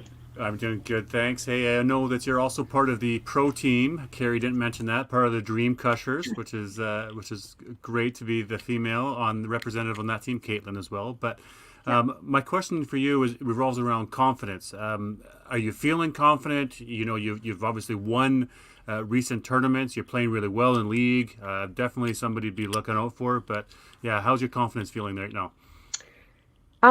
So my confidence is always something that is an ongoing battle for me, and something that I just am constantly working on and trying to just surround myself with people who build me up, which I have an amazing team on Thursday Night Bowling, and the Dream Crushers are, of course, really good with that. Obviously, that last Pro League tournament didn't go so well for me, so that kind of dampened my confidence a little bit going into TPC weekend. But I was out on the lane this week and throwing some practice shots, working with Jeremy, and Derek Gall came out and worked with me. And after that, I'm feeling a lot better about my shot. I'm feeling a lot more confident in what I have to do and just kind of trying to stay positive one shot at a time and focus on just using some positive self-talk to get me through each frame. As a bowler that's in the Ladies Invitational and seeing so many great ladies bowlers now starting to kind of, you know, understand that you know, these tournaments are for them and that they can compete. Like, how does that make you feel? And maybe you can kind of describe, you know, what maybe you what your expectations were when you first started against, you know, what you found to be the truth. Yeah, so going into any of these cash tournaments, I always felt like maybe it wasn't what I should be doing, what wasn't my place. I wasn't quite at the caliber. I think that Edmonton and Alberta and Canada, we have an amazing group of ladies, and that shows every time we have a cash tournament. The Ladies Invitational is no different. There's always a high caliber of competition, and it's anyone's game at any given time. So I think the biggest thing as a lady going in is to just know that, like, I can compete with the guys, and that knowing that there's so many other women behind me as well. I think one of the things that surprised me a lot was you kind of go into these competitions expecting that everybody there's your competition, and maybe they're not looking out for you or don't have your back or don't want the best for you. And that's something that really surprised me, especially with the ladies, is that everybody kind of does root for each other and is really supportive community. And we have just an amazing group that are always looking to build each other up and not push each other back down just for the sake of competition. So. Hi, Katie. It's JB Rainsberger. First, I wish you all the best confidence that you can muster for this upcoming event. But thinking about the mechanical side of your game, is there something in particular that you have been working on recently or that you are paying special attention to as you go into this event? Yeah, so one of the things that I was working on after last weekend was it felt almost right, but not quite there. So after practicing on the lanes, the big thing for me was just making sure that I'm getting out over my shot, getting out over my knee, really pushing and driving into that slide. And then the rest of the timing just kind of follows through with that. So as long as I'm keeping that timing and really just staying aggressive with my shot at the line, that seems to be what is showing the success with the pins. All right, hope it goes well for you. Thanks. Hi, Katie. My question is, and we've been working, a couple people within the community, a small group of us have been working to get more women to join the tour as well as the cash tournaments. Do you have any advice for any women to encourage them to join and come over that or overcome that hump of nerves that holds them back? Yeah, I would say just get out there. Like I said, the first few years when I was getting back into competitive bowling, a lot of people were saying, you should come play the cash tournaments, come play the cash tournaments. And I was really hesitant to come out. And then that first year that I actually started coming out to the cash tournaments, I ended up making 2 cuts. So if you're putting yourself out there and putting yourself on the lane, chances are it's going to happen. But you just have to put yourself out there. And if you're not on the lane, there's no chance of it happening. So. Katie, is there some, obviously you've got some teams, guys that are supportive of you, the on your Thursday night league. Do they also drive you to compete against them? Is there some sort of small piece of you that just wants to kick their ass? You know what I mean? Like, or maybe not small piece, but a large it's a really piece big that, piece. Yeah. you know what I mean? Like they drive you and they're buddies and they're doing this, but you really want to just beat them as well. Well, so what keeps driving you to compete at the highest level? Yeah, so I have been fortunate growing up in Edmonton that the Wiseman boys have been in my wheelhouse for since I was 13 years old. And beating them makes me happier than anything. So I'm always trying to use them to kind of push my game farther. Using them as competition. Dexter and I have bets on Thursday night all the time of who can beat who more often. I tend to be a very competitive person just in my mindset. I think that I can do anything. So I like to prove that I can beat them whenever possible. So that definitely drives me to push my game further. And it frustrates me when I'm falling behind them because I like to keep up and I like to prove myself to them. So I'm going to steal DB's usual question here. Just want to talk about equipment. What bowling balls are you planning to use this weekend? And let's talk about bowling shoes. yeah, so it's kind of a mishmash of things. My bowling shoes, currently I have two different ones. So my sliding foot is one that I have from when I was like 15 years old. It's like an SST6. And then my other foot is like an SST9 from 10 years ago. And then my bowling balls, usually I play a set of star lines that are just standard size, but lately I've been throwing a little bit heavier ball. I'm not even sure what it is. It's really old, but it's a 4-inch and a little bit heavier. So that's what I think I'm going to start with. And hopefully if I'm aggressive with it, I should be able to control that. So Katie, you mentioned a moment ago having this feeling of, I can do it, and I just want to show that I can do it. It seems that if you could bottle that up and sell it, you'd make a fortune. Where do you think that comes from? As someone who myself doesn't have that yet, where do you think that comes from for you? Yeah, I just really hate losing. I really do. That would be the big thing. Like that feeling of winning and being successful, and even if it's not necessarily winning, but beating my own goals and making progress in my own game, that drives me to continue.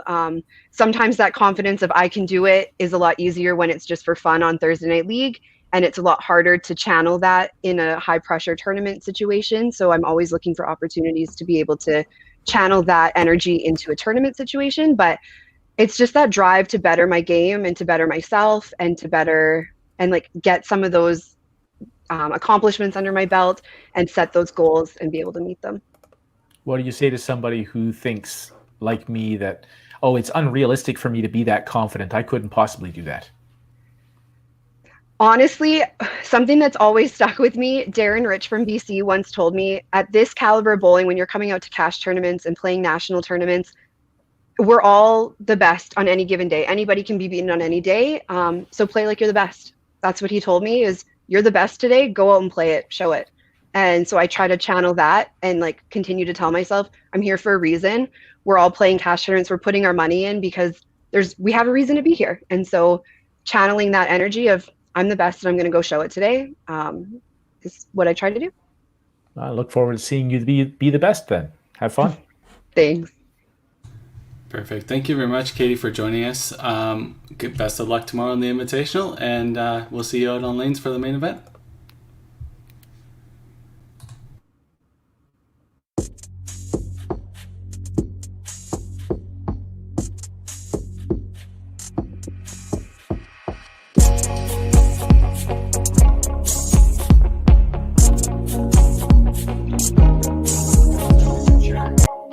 All right, the latest champion on the WCBT from the Autumn Open, Kerry Schneider. Welcome. Yeah. Hey, everyone. How y'all doing? Great. Hey, Kerry. Jeff Young here. First, I want to formally thank you for filling my spot on emergency basis in that team tournament at Mountain Lanes. Oh, you're welcome. We won that tournament. Yeah. So my question for you is based on winning. having a win now under your belt, does that change your mindset going into this weekend? And if it does, what do you think you can take away from having that victory? Yeah, that's a good question. I did not expect to have the success I had in the Autumn Open. To me, success was making the top 40, and really successful making the 16. So I think what it does is it just gives me a level of confidence. I hadn't made a cut in quite a while, and I feel just more confident. I don't really think my game is any better or worse than it would have been, other than confidence. Confidence is king in bowling, and it's hard to bowl when you're lacking confidence or what have you. But I've always had trouble when I'm facing adversity. If I start out slow, pressure and stress, that type of stuff, it can go bad for me quickly if I'm struggling early. So I think being able to keep a level head and just, I was very fortunate in the Autumn Open to throw a big game in the second game, and that helped me build my confidence through that last tournament. But I do think that win will help me this weekend, but we'll see. Hi, Carrie. It's JB. Nice to speak to you again. Hey, JB. So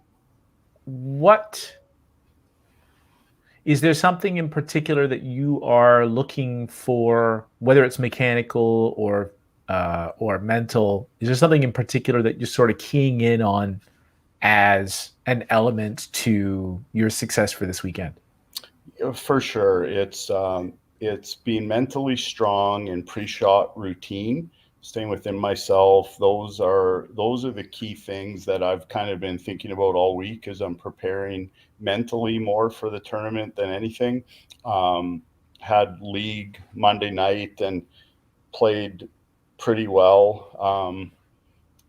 Scored pretty well for 3 games. Didn't play the greatest, but I was working on my pre-shot routine, and just staying mentally strong is what I need to focus on. Well, good luck with that. Hi, Carrie. Welcome. I'm wondering if you plan on buying a WCBT membership at the TPC. I'm totally kidding. We know the answer. I will hunt you down. So I just came up with a question. You mentioned a pre-shot routine, and that's not talked about as often as I think it should. Someone from BC always mentioned it, Ron Sadness. Is there something that you do? What's your advice on a good pre-shot routine? Yeah, it's important for me, and I've really never focused on that in the past too much, but I really had a pre-shot routine at the Autumn Open, and it was just being ready to be on the lane. So I guess throughout the Autumn Open, I typically, now that I'm so old, I don't sit down much while I bowl, almost not at all. So I just kind of walk and I pace and talk to other bowlers and checking things out. So that's what I'm doing between frames. And then when I am ready to get on the lane, I'm typically trying to grab my ball. I always, because I've been pacing and walking, what has ended up being my pre-shot routine is my sliding foot. I keep one foot on the mat and one foot, my sliding foot, I'm kind of sliding 3 or 4 times just to make sure I didn't step in anything. And it's just become my pre-shot routine that I just kind of grab my ball, slide my foot on the approach a few times, and then walk up and make my shot. But what I noticed a few times at the Autumn Open and even in league just this past Monday night, that if I don't kind of mentally focus for my shot and just don't think about it. I know there's lots of other bowlers that are just field bowlers, just get up and are really quick paced. For me, I need to be a little bit more systematic, and I think the pre-shot routine helps me. Yeah. Hey, Carrie, DB here. has your life changed since you won a big cash tournament or a big WCBT event? I can just picture that you've been on this roller coaster of media interviews and jet setting to all these talk shows that you've been doing and spreading the good word. But, has life just completely changed for you? And how do you keep that going without having a big drop off here for the TPC? Well, doing Jay Leno and then Oprah, and I'm sure you all seen me on Ellen. Yeah, well, it's funny that you even say that. Like being invited to do the podcast with you guys after the win was fun, and then JB reached out to me to do an interview. We had a blast. We chatted, I think, a couple hours. So that was kind of fun. That's stuff that I just typically wouldn't do. And talking about you guys, bowling hasn't been a big part of my life over the last 20 years. I know there's many. I really for sure didn't take bowling seriously for 15 years. And even the last 5 years that I've been back, I haven't practiced and worked on my game other than a few little times. I've just bowled league once a week. And this success at the Autumn Open has really, now I visualized going and practicing to work on my game for this tournament. I never did that. I just did league on Monday nights. But I'm excited about bowling. I want to bowl more tournaments. I'm looking forward to bowling the Open, those type of things. Has life changed? Well, I don't know. I don't really think so. I've had a lot of really good things going on in my life for the last while, and it's pretty fun to be riding the wave. So, Carrie, when we spoke, I was really struck by the gratitude that you were expressing for not just for the win, but for, your ability to compete and to be part of this big bowling community. How is that gratitude helping propel you forward into, competing in this event this weekend? Yeah, I'm just so thankful where I'm at in my life. I shared in the WCBT podcast after the Autumn Open win, and then with you, JB. I was struggling with life for about 10 years with really significant addiction issues, and that really was running my life for years. I actually just celebrated November 1st, October 31st, 9 years clean from cocaine. I was in a really, really bad spot in my life, and my thankfulness for where I am in my life I think gratitude and thankfulness is good for anyone, but I must say I just am very grateful where I am, and to be competing in bowling again and to have a little bit of success. I'm still blown away because I haven't had success bowling. Like I think I shared with many of you, I bowled since I've kind of made my comeback to bowling. I bowled at least 6 money tournaments and never made any cuts. So, and I've got a pretty big winning percentage now for cuts I've made over the last few years. Just kidding, but it's just a place of gratitude that I'm at, and love being able to compete. I do remember the first Open I bowled, I think it was 2015 in Middlesex, Elgin in Ontario, London, St. Thomas area.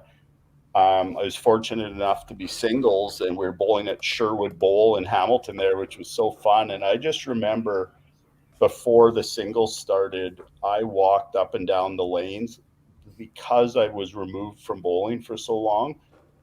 I was just so thankful to be bowling in that kind of environment against all these great players. And I still feel like that. And I've got it's funny, I'm with my buddy Kurt Huber right now. He's in the in the room with me, and me and Kurt met in bowling when we were, I don't know, 13, 14, 15.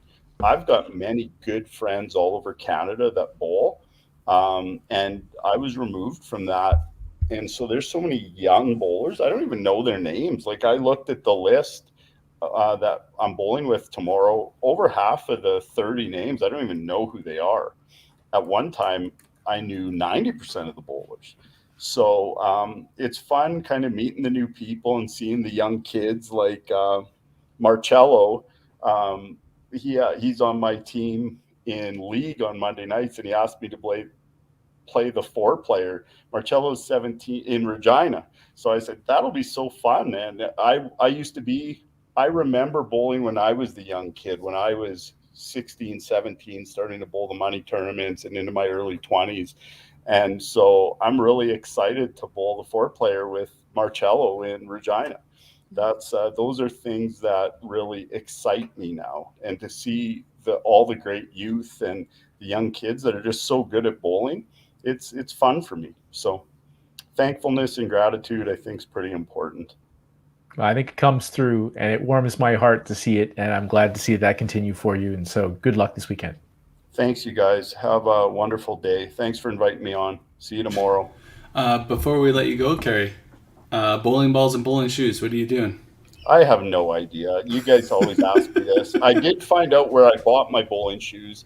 My dad bought them online, or my mom bought them for my dad online. My dad doesn't bowl anymore, so he gave them to me. They're a size too big. I think they're Dexters. They're too wide. They have sliders on both foot. And I have my bowling balls. I know I have a pair of soft rolls that I never throw. And the ones I bowled, won the Autumn Open with, maybe they're Cyclones. They're green. I know that. 4 7/8, 3/8. Perfect. That's as much information as we need. All right. Well, good luck this weekend. Guy. Thanks, guys. See you all tomorrow. All right. See you. Take care.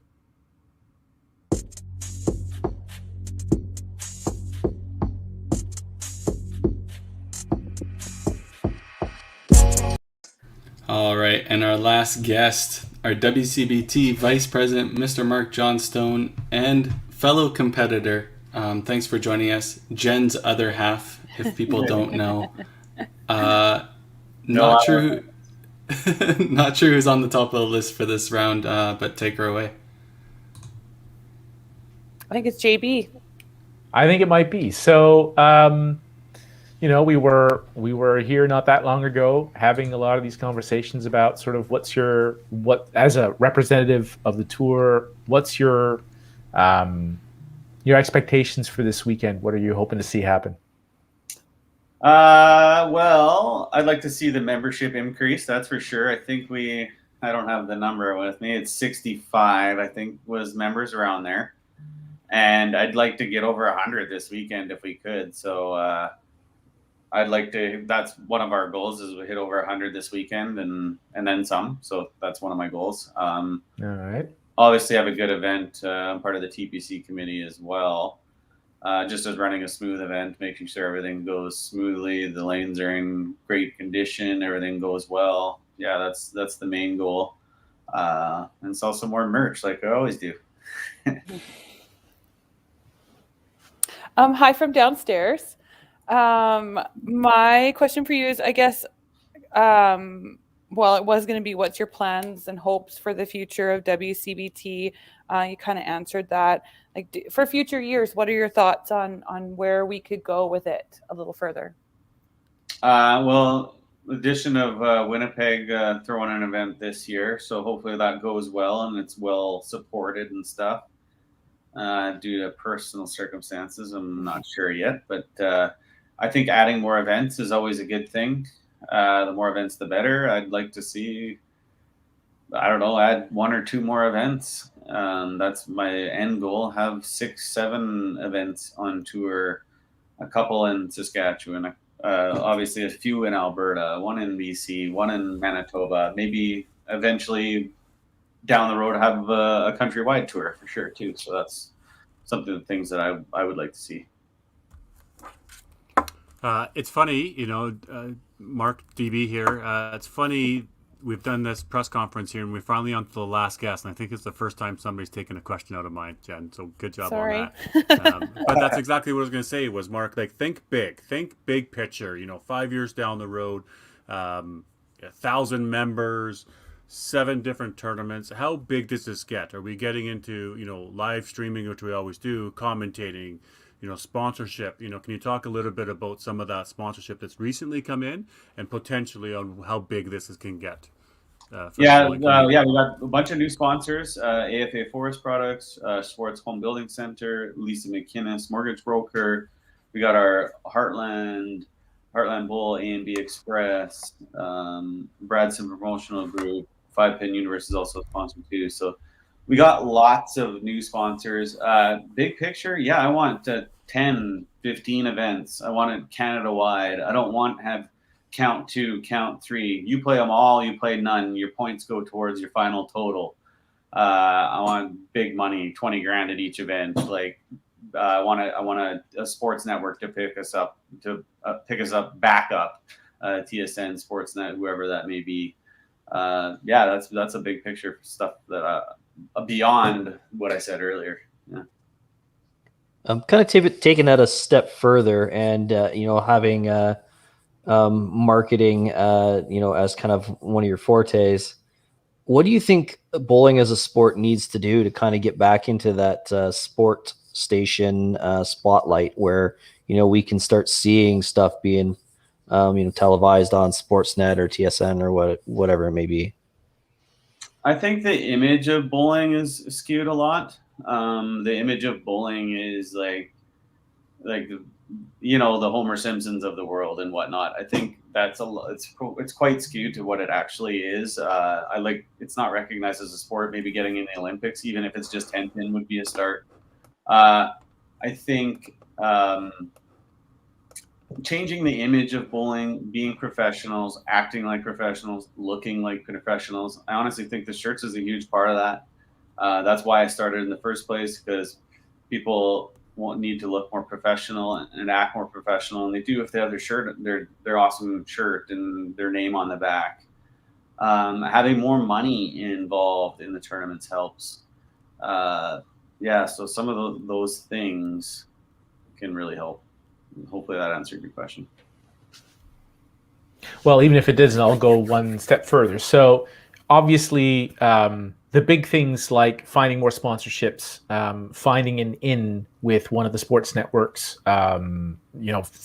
cracking the decoder ring of why is it that they don't already put us on TV. Those are all big things. Are there some smaller, more concrete things that you think either WCBT or 5-Pin Universe in general can do where maybe they need some help from the community? Like, there's lots of stuff that you're good at.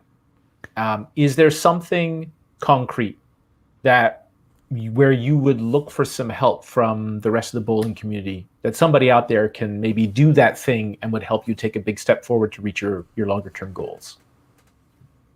I mean, enhanced video production, but that comes with equipment too. So that's kind of hand in hand, and I think we're doing a good job of that right now.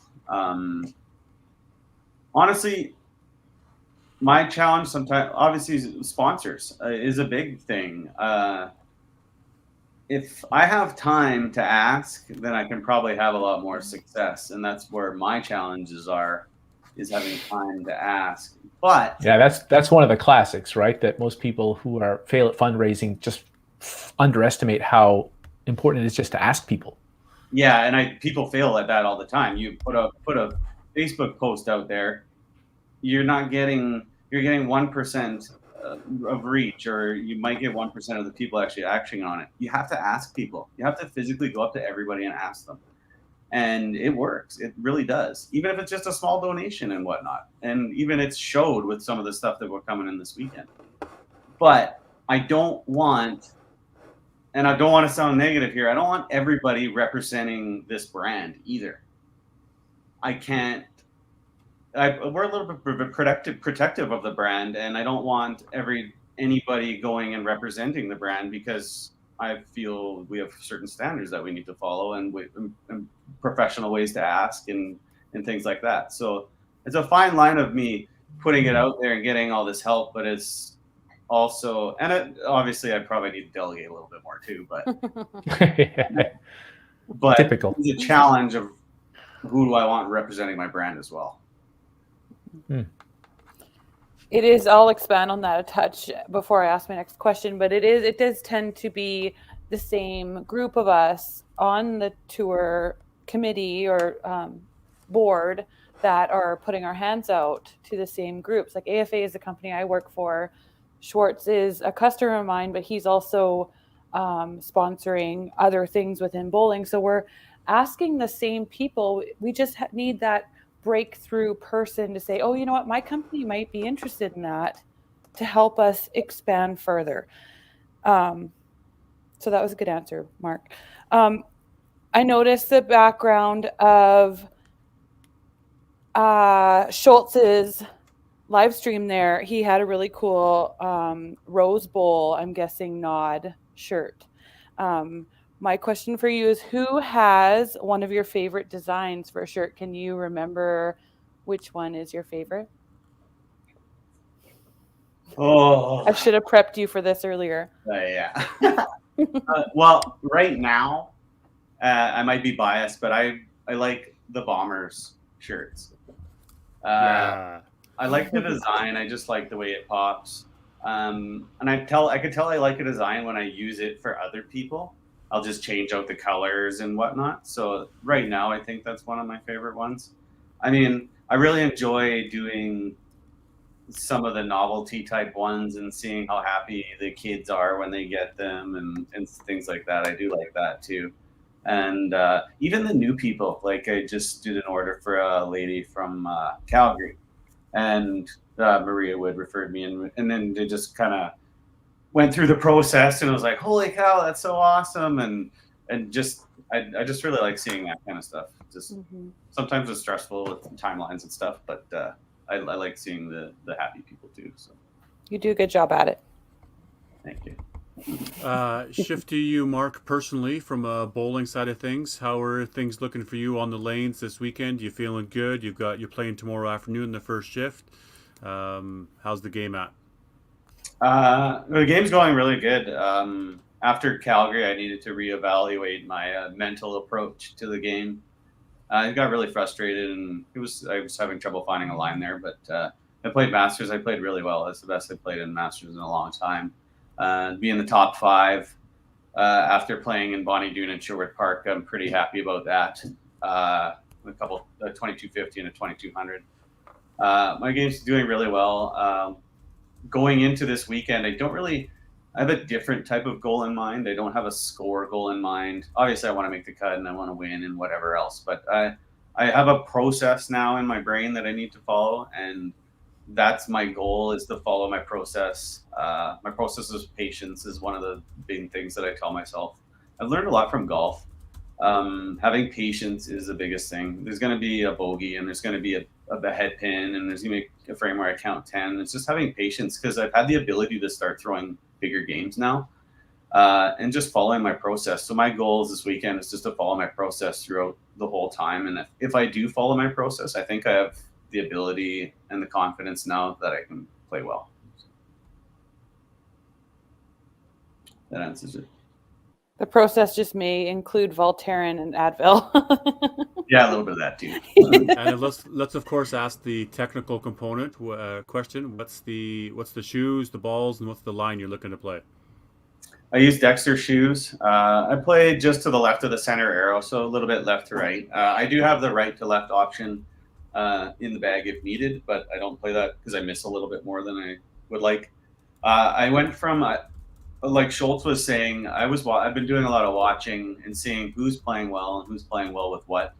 I've seen guys playing with Starlines, so I attempted Starlines. It just doesn't work for me. So I can't get the grip on the ball. It just doesn't work for me. So I used to play with urethane, the Utopia urethane balls a long time ago, and I actually played really well with them, and I kind of forgot about it. So those balls have been hitting really hard, and I've been getting good results with that ball. And the last month or two, I've been playing with that, and I've been playing really good with it. So I think it's a good change to it.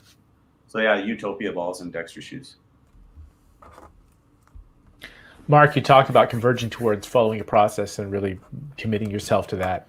I'm curious how you, what you can tell us about how you figured out the process that you're committing to paying attention to now. Well, it was kind of like obviously watching golf and like try not to get so upset at things when you're in the second or third frame or whenever it may be. That helped me with the process. But Jen's dad, Gil, actually said to me, he's like, "Are you doing your pre-shot routine?" And I thought to myself, I'm like, no, I'm not. I'm just grabbing the ball, throwing a wipe on it with my towel and going up and bowling. And that's not what I used to do. And that is the first step in my process, is doing my pre-shot routine, wiping the ball 3 times, just doing the same thing every time, picking it up the same way, standing the same way, waiting for people instead of trying to be the first guy out there all the time. That's part of the process. And I tell myself, be patient and have patience. So that's a huge part for me, is having patience. That's all I'm telling myself right now. I know what I need to do physically now. I figured that part out of my game. It's all just, I have the confidence to just be patient. It'll come. Do you still flip the towel? Yeah. Okay. I do now. Now that you remember to do it. It's just a muscle memory thing. I'm really good at muscle memory type things. And if I just keep my routines, then I'll be okay. And I just lost my routines. Just want to put you on the spot for one final question.